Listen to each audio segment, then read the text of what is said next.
Hi friends, చూడండి నేనైతే శనగపప్పు బూరెలతో వండుతున్నాను. గ్లాస్ పప్పుకి గ్లాస్ మినప్పప్పు కొలత, సోప్కి 2 గ్లాసులు బియ్యం వేసాను.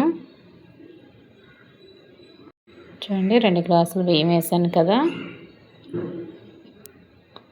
పప్పు నానబెట్టుకుంటే ఒక 2 గంటల సేపు పప్పు నానబెట్టుకుంటే సరిపోద్ది. 1-2 గంటలు చాలు పప్పుకి. నానబెట్టుకున్నాం కదా. నేనైతే పప్పు నానబెట్టుకున్నాను. చూడండి పప్పు ఎలా నానిందో.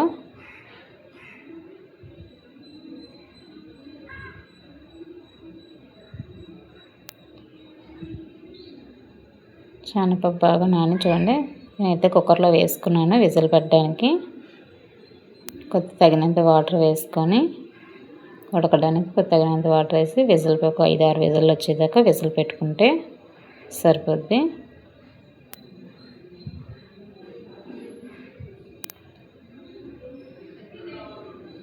సోపుకి చూడండి పప్పు బాగా నానిపోయింది కదా. సోప్ రెడీ చేస్తున్నాను. పప్పు గ్రైండర్లో వేసి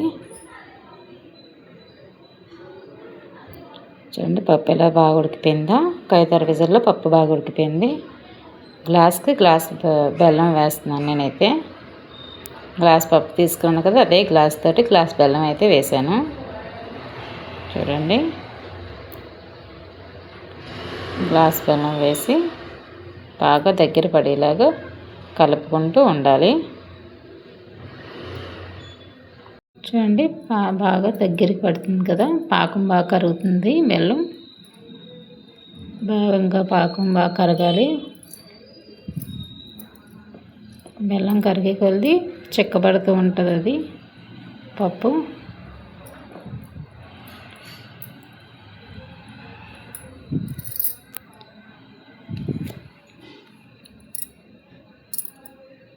చూడండి ఇంకా బాగా దగ్గర కావాలి. ఇంకానా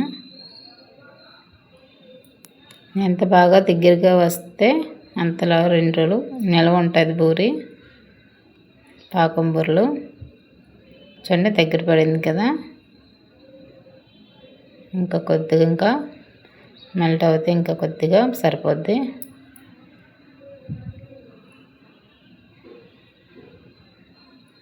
నాకైతే నేనైతే ఇలాగే చేసుకుంటాను ఇంట్లో బూరెలు. మీకు ఆ స్టైల్లోనే చెప్పాను.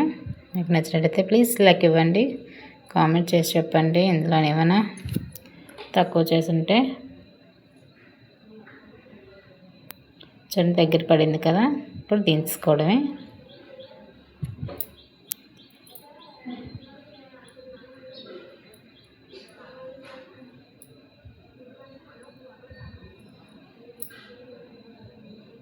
చూడండి గ్లాస్ పప్పుకి అంత అంటే అయింది. చూడండి మీరైతే పూర్ణం అంత వచ్చింది. దీన్ని ఉండల కింద మనకి ఎంత సైజు ఉండలు కావాలో అంత సైజు ఉండలు మనం చుట్టుకోవచ్చు. చూడండి నేనైతే కొద్ది పెద్ద సైజులోనే చుట్టుకుంటున్నాను.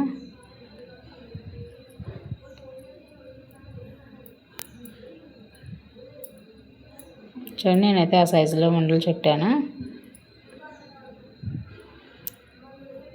ఆ పప్పుకి ఆ గ్లాస్ పప్పుకి 20 ఉండలు అయితే అయ్యాయి నాకైతే. చూడండి నాకైతే 20 ఉండలు అయ్యాయి కదా.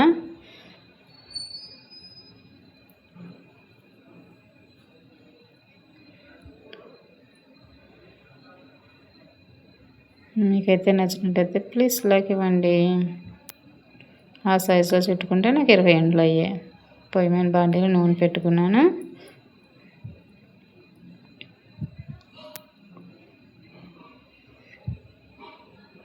చూడండి సోప్కి కలుపుకుంటున్నాను. ఇప్పుడు పప్పు నానబెట్టుకున్నాను కదా, అది సోప్ తీసి పక్కన పెట్టాను. ఆ సోప్ని ఇప్పుడు సోప్లో పంచదార వేసి కలుపుతున్నాను.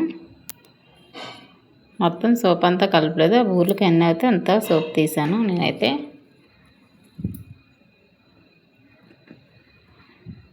చూడండి నేను గ్లాస్ పంచదార వేసాను ఆ సోప్కి.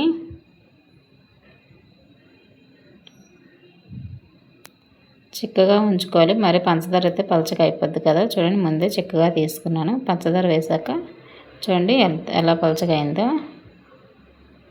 అది బాగా పంచదార కరిగేలాగా బాగా సోప్ కలుపుకోవాలి.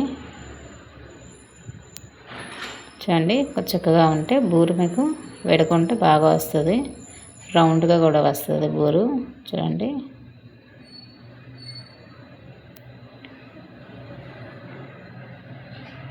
బూరెలు అయితే వేస్తున్నాను.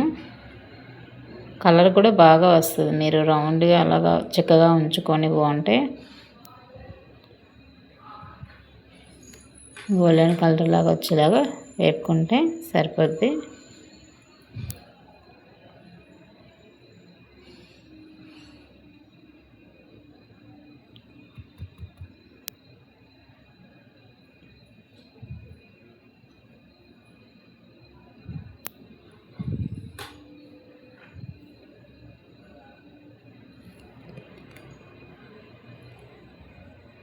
చూడండి ఎక్కడ వెళ్ళలేదు బూరుకు బూరు అంటుకోలేదు కూడాను, అంత బాగా వచ్చాయా.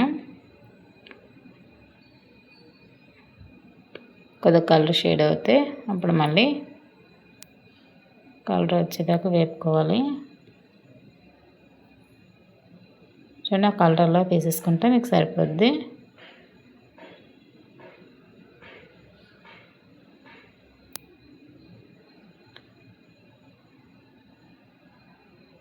చూడండి బూర ఎక్కడ వెళ్ళలేదు, బాగా ఎంత బాగా వచ్చింది రౌండ్గాను. పాకం పట్టుకొని తీసుకుంటే బూర ఎక్కడ విడకుండా వస్తుంది. నాకైతే 20 బూరెలు ఇలాగయ్యాయి, ఎక్కడా వెళ్ళలేదు, చాలా సాఫ్ట్గా వచ్చాయి బూరెలు మాత్రం. ప్లీజ్ మీకు నచ్చినట్లయితే లైక్ అండ్ సబ్స్క్రైబ్ చేయండి, కామెంట్లో చేసి చెప్పండి ఎలాగ వచ్చింది అనేది. ప్లీజ్ లైక్ ఇవ్వండి, ఛానల్ సబ్స్క్రైబ్ చేయండి. Okay, bye bye.